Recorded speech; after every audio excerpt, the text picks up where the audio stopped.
My name is Ophelia. I'm from Zambia. I come from the southern part of Zambia, so I speak Tonga. I come from a big family. My father had 25 children. Out of the 25, 12 of them are my mother's children. My father was a teacher, so we all went to school. Very important for my father. So there was nothing like the boys could go and the girls could stay. So we all, girls, boys, went to school.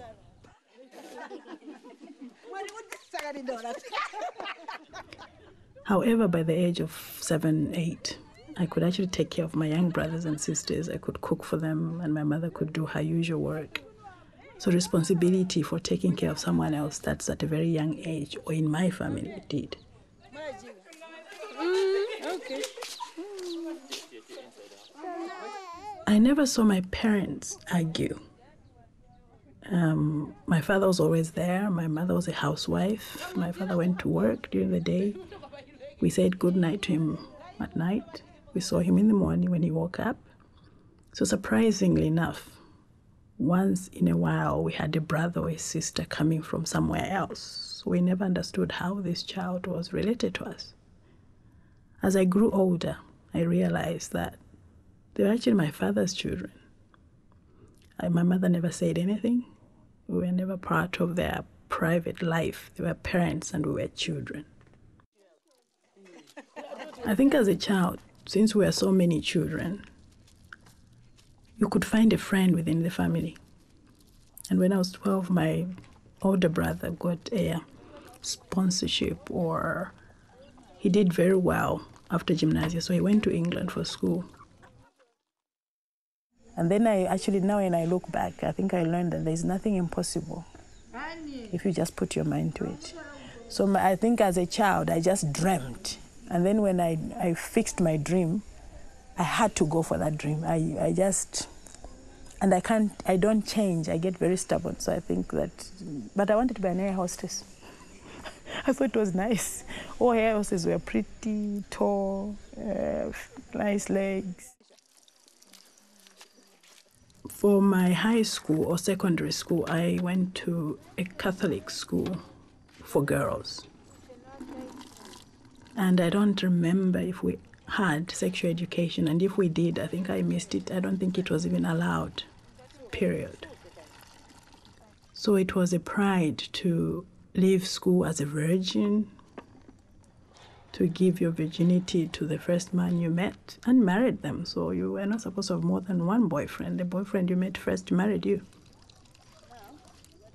So that's how I ended up meeting my first boyfriend, the father to my first child.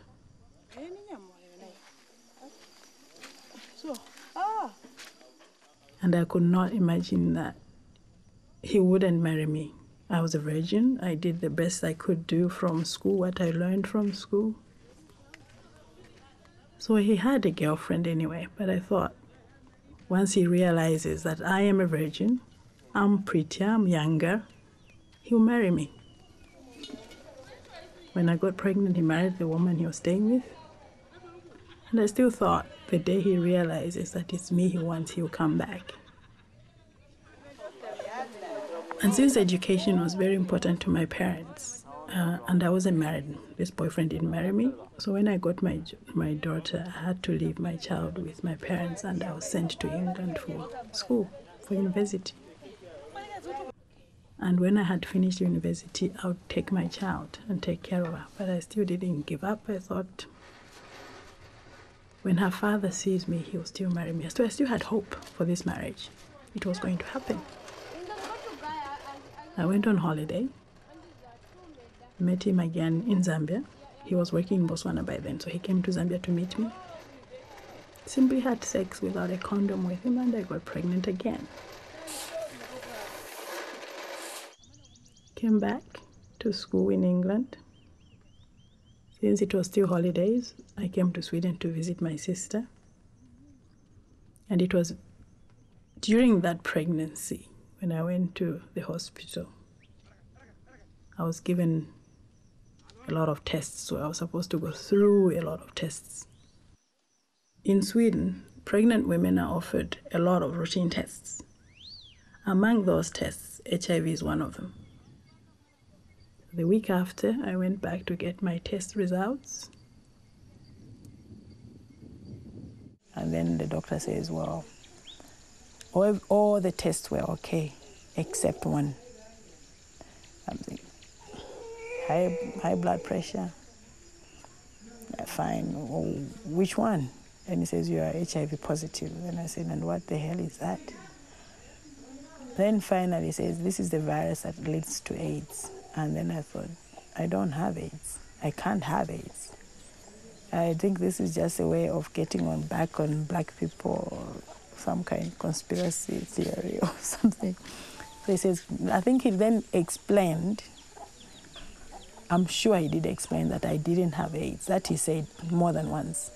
I had HIV, and then he gave me an explanation in between, which I don't remember. I don't think I'll remember it. I think I blocked it.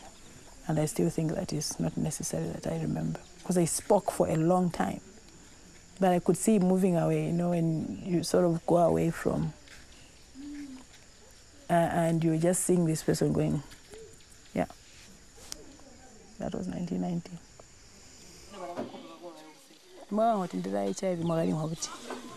First time. Ma, mevo. Gari gurira mwandi ndende ndike kupaira ndamuka. Injoveli dari gurira vya miho isonga ndende ndikari ndakamba nangainda pona uti. Marulira nzima. Dari guri wakaishuraho. Hey. Tevaga wantu. Marulira unanjiki. Nusowe. Edira muzive kwandiwe abantu no yiswa. Ata yiswa byo moyo. Timwari kwambira rira. Ndakambira oroma. Orowani vya. Moyo tibaratie nino. Kwina, ari kurera boga yoti magamba tingambe. Oh, okay. Uramukisa. Lahi ni maningi mwangu. Oh, mwana muyenda. Chwa rugwa bana bumwaranga uzari mwatera HIV ni atari bana bumwaranga batali bendo basiga lebongaye. Ba mwatari yakuranga. Banga bawanza bakala. Mabarera kandi abantu bomba unka basiga barasiga kudi kuma 20 na basiga kurwinda. Basiga ku 25. Bayinda bazwa. Bayinda. Mbani ndabaro bamwe banyi. Ana mbarangira incho babwe. Chomba bwihera mbabwihera. Kandi medike wa wasonga. Muri baba hidowe nako banga baye. Baro bamupa mundu muri bantu banji bana bosta ko nyiburera nango nunga bare.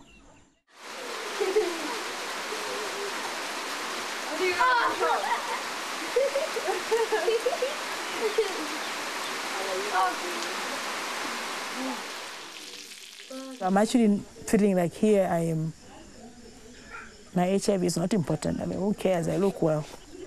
So it also helps me to balance, because I breathe away from my stressful HIV work and focus on me. And so this is a retreat, if you understand what I mean. When I was a child, I always wanted to be a Kaunda. I actually didn't realize that Kaunda was his name, and not the title for presidency.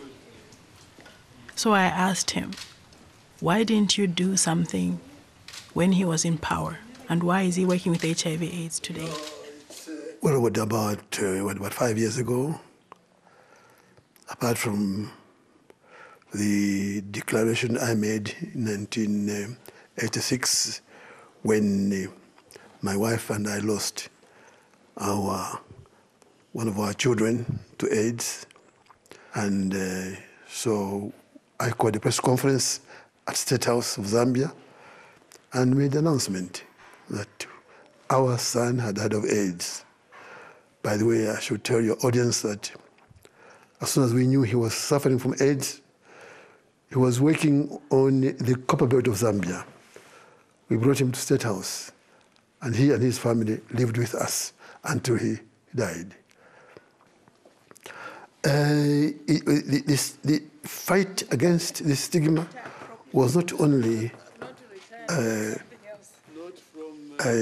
around our family.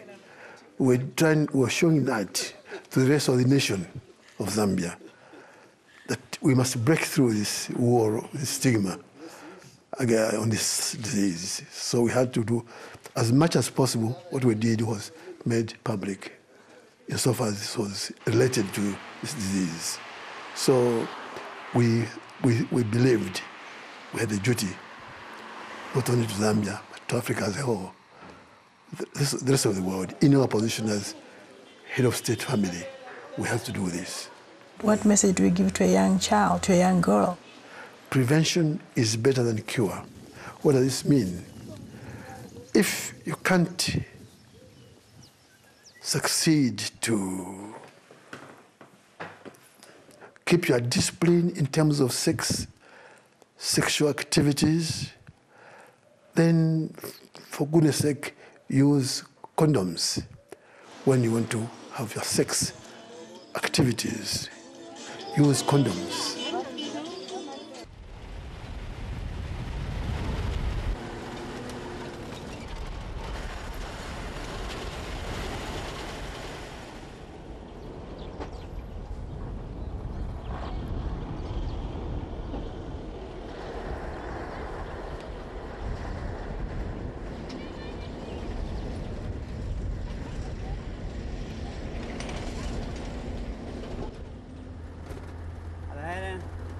Igång då. Det stannar mycket lastbilar där. Fruktansvärt mycket aids och så. Ett otrevligt ställe tycker jag. Det är som... Ja, det blir mycket prostitution. If I look back, going back to Southern Africa, when the HIV/AIDS pandemic started, most of the people that were most affected still are truck drivers. And this is part of your business. How do you deal with that? It's true, and it's just not in South Africa or the southern part of Africa. We see the same in South America.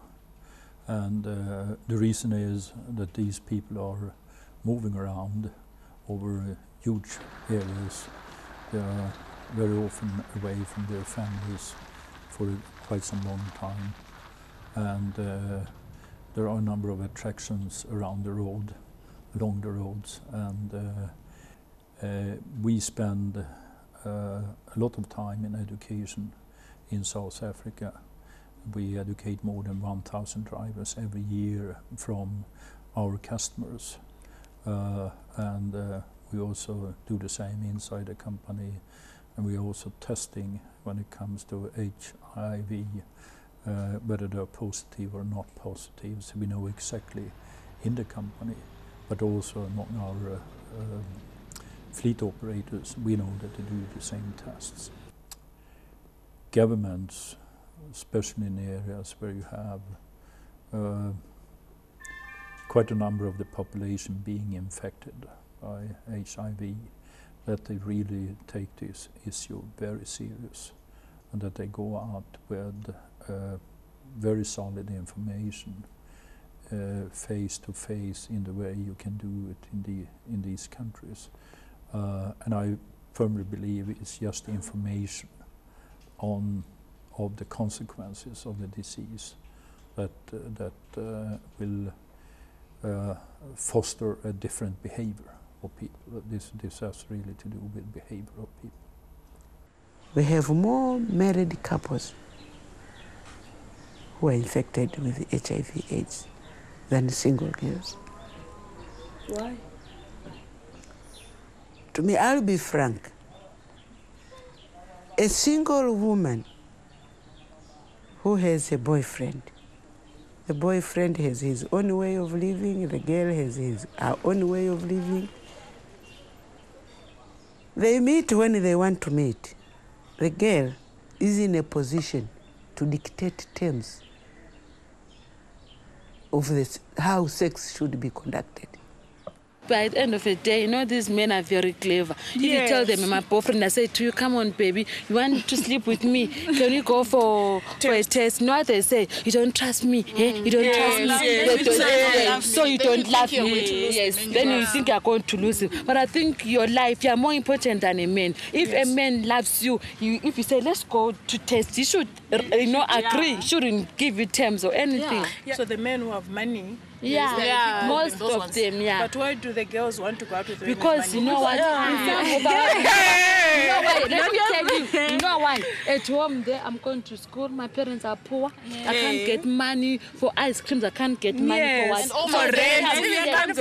We are staying here at school. You are young. You are staying there in Soweto, everything. Your parents, they can't afford even to buy a cell phone. Then they come, this man who's rich, he's got money, he's got everything. He buys you everything. Then you say, anytime. Why not? Yes. Even if I say I need something, I get Yes, it. yeah. And my parents can't do that for me.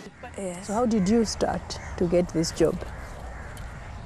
No, I look many girls nighttime. You take clothes, nice clothes, and then you going somewhere. And then me, I ask you, where you going? You look nice. Where you going? He said, we're going look money. So if you can sleep, what you eat tomorrow?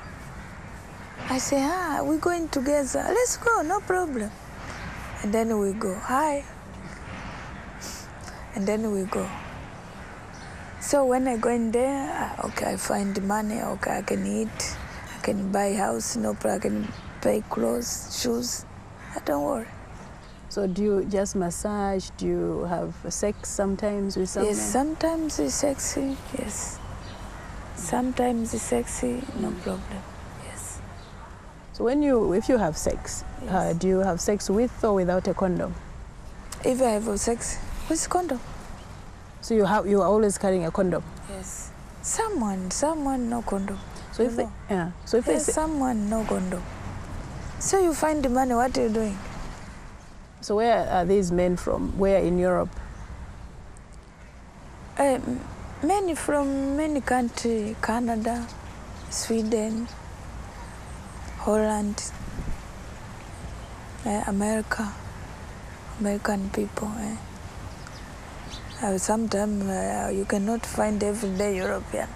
Sometimes it's hard to find European. Maybe you can stay 1 month, you don't find the European.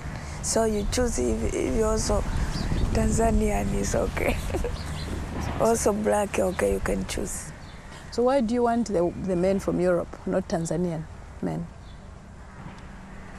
Because European have good money. Tanzanian cannot give me good money. I cannot buy shoes, maybe I look shoes somewhere, I saw a shop, I want to buy shoes, clothes, I cannot buy. To go for an HIV test, Yes. you haven't gone? No, long time we tell me I have, but I don't believe. Or they told you had HIV? Yes, long time, but I never take medicine, nothing. Why don't you believe? I'm not sick.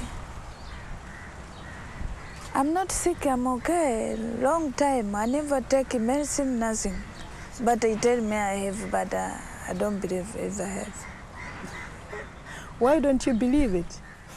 Maybe, I don't know, maybe he lie me. But in your where you work where we found you yesterday, do you, when you meet the girls, do you speak about HIV, working the same job as you? No, people say don't care. Girls, he say don't care. If you find HIV, die, okay, he don't care because he have life. He have this job. He don't have another job. We have only one job. He say he don't care. If you find the HIV, die, no problem. Wow. But I need money to stay alive. So tomorrow we probably will only be able to see her in the afternoon. I've been taking treatment since 1994. And all the countries I've been to, plus the clinic I go to, I've never met a nurse or a doctor at the same clinic as me. So I think that either the doctors and nurses don't get HIV, or they are not having sex, or you must be taking something in the hospital that you are not getting infected with HIV. If you people die, we are all going to die because we have no education on medical. We don't know how many tablets to take a day if you don't tell us how many to take. So we can't. We need to have you healthy. So we need you people to get tested and get your treatment. You don't have to tell us anything, but get treatment so we can survive. Stigma among the lower economic social status socioeconomic status has decreased significantly. We see people turning up at clinics and being quite frank about their status, and you know, that level of personal stigma and denial has been reduced quite significantly. And do you think this is because of treatment?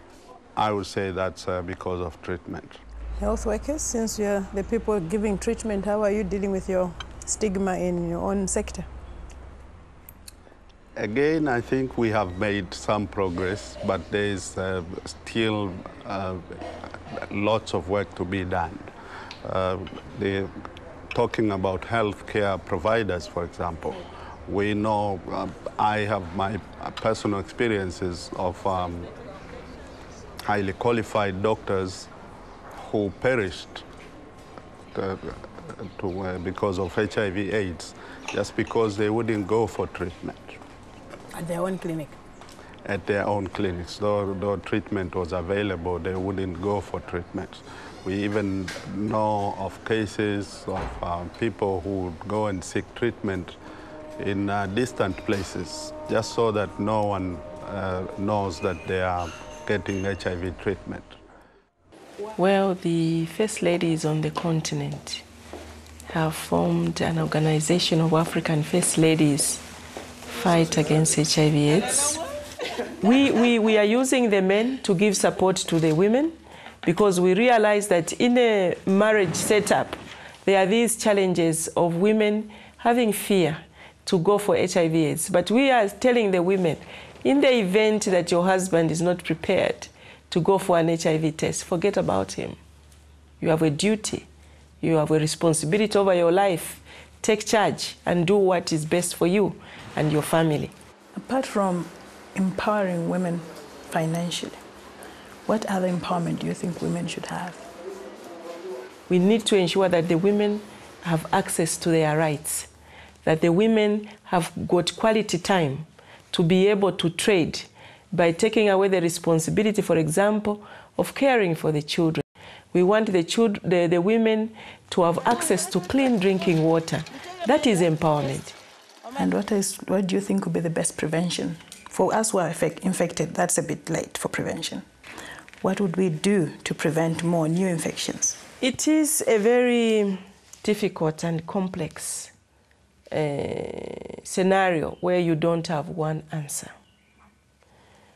First and foremost, we have our children who have been born from infected parents, very innocent, and themselves, the parents may not have taken precautions. They've been born positive. These are young boys and girls who want to discover life. And we cannot be blinded that they will not, first of all, believe that they are infected. And also, teenagerhood has got so many challenges. They will not understand why you want to force them to abstain from sex. And how long can you sustain abstinence for a young child? Because their mind is active, they want to discover. They will not easily understand why they should use a condom and never have live sex in their life. It's a big challenge for a young person. And the reason why I'm here, sababu kubwa kwa nini yuko hapa, for those who have just started taking treatment. Kwa wale ambao ndio mnaanza kuchukua hizi dawa za kurefusha maisha, you have to hang in there, it works. We have some patients who were brought here in a wheelchair, almost moribund, but now they are very healthy, very with a good weight. They are energetic, they are waking, they are walking normal, like normal individuals. So my experience is these medications are really great and very useful to the. I'm personally proud to have been involved in the programs that Abbott have supported in Tanzania, particularly the support to improving healthcare delivery infrastructure, which is weak and would be a big bottleneck, is still a big bottleneck in delivery of antiretroviral therapies in countries like Tanzania. According to the UNAIDS statistics, There are 33 million people living with HIV plus me. My question is, to most of the people I met, is there any hope? Can we make a difference? Can we turn the clock around? The message is that, yes, we are facing this challenge, but it's not a challenge which is without hope. It's a challenge full of hope. For those of us who have lived to see when HIV has entered the world and where the interventions have reached, we have hope that one day even the cure will be found. But as we wait for that cure, we should not continue losing the many lives that have gone by, because the impact on our national or world development are very disastrous. So it should be each and everyone's responsibility to play their part at individual level, and together that big effort will make a difference for the world. 20 years time from now, we'll defeat HIV and AIDS. We'll defeat even malaria, even tuberculosis. We'll defeat them all. I've no doubt about that. I think that what we have to do is to get it up in the media again, and to get faces on it. The people having it can tell others how it is and how to protect yourself, and what did I do that gave me this disease. Also, I think with all the medicines we have and the development of the medicines today, the help you can get. But it could also be so that to say, okay, a little bit in the Western way of thinking, okay, we have a good, these blocking medicines, we have a good progress there, and we can keep people alive many years. Well, we have fixed the problem, and this with the fix the problem is one of the worst, let's say, ways of handling it. But unfortunately, it's very much the attitudes here in Western Europe and United States. That medically seen, the problem is fixed. We have some medicines, we have some drugs against it. But do you think it's fixed? No, it's not fixed at all. There is hope. I don't lose hope at all. And there is no crime in life than losing hope. I am a Christian. There are 10 commandments. I'm always telling my priests that there was one unwritten commandment. Thou shalt not despair. That's the biggest crime a man can, human beings can commit, to despair. Don't despair. Always carry high your ambitions. And Tanzania without HIV is possible. And we should not despair. That's the biggest crime. And I think it's the 11th commandment that we should be telling people, you should not despair. When I started the documentary, I thought, I'm the only person out there who has hope. I'm the only one who wants to fight to reduce HIV infection, to have people living with HIV in a very positive way. After my trip, actually I don't feel lonely anymore. I'm not the only one. 20 years or over 20 years since HIV was discovered in Southern Africa, I think I can rest assured, I can lie back and trust that everyone affected and infected has not given up yet. The fight continues. As one of the women in Tanzania said, the worst thing you can do is to despair. That's one thing I've learned. I don't think I can despair. I don't think I'll let anyone despair. And no one is doing it in Southern Africa. that's the conclusion to my trip. And my hope continues. And I can't give up now. 2008, I've just started.